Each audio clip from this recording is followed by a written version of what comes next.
dad signed me up for West Point. He was talking to a person who was either hard of hearing or just didn't hear my name. They thought my first name was Ulysses, my middle name was the same as my mother's, Hannah Simpson Grant, and my last name was, of course, Grant. I was born on April 27, 1822, in Point Pleasant, Ohio. I died on July 22, 1885, on Mount McGregor, New York. I had 2 brothers and 3 sisters. My beloved parents were Hannah Simpson Grant and Jessie Roots Grant. I was the oldest of the family children. My wife was named Julia Dent Grant. My childhood was not much different from any other farm boys of my age. I lived in Ohio and then Georgetown, Texas.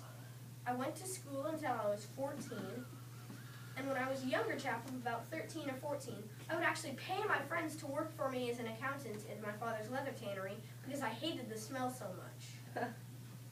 I'm appalled by the fact that today almost everything is made of leather. And while I'm on the subject of complaining, what happened to good old muskets that would only break down every few minutes? As soon as I get back to my grave, I'm rolling over. I had many jobs during my long life. Some were important and some were, well, not so important. I was a president, an accountant, a general, and I wrote magazine articles. I was an accountant in my father's leather tannery.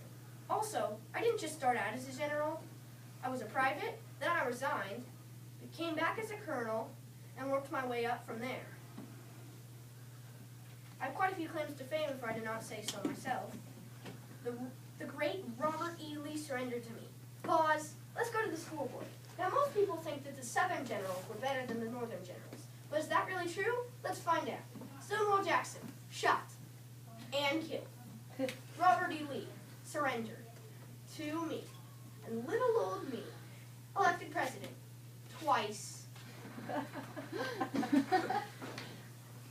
There was one thing that I was thought to have done that brought in some unwanted attention. I was thought to have put incompetent people in my cabinet. Even my personal secretary was involved in the whiskey ring scandal. Now pause, let's go to the scoreboard again. So, I was thought to have had a really, really corrupt cabinet. But next time you check, you should look at Nixon's. My ectoplasm shivers just thinking about it. Well, you will have to decide for yourself. This is Hiram Ulysses Grant, commander of all Union armies, going back to my grave to roll over.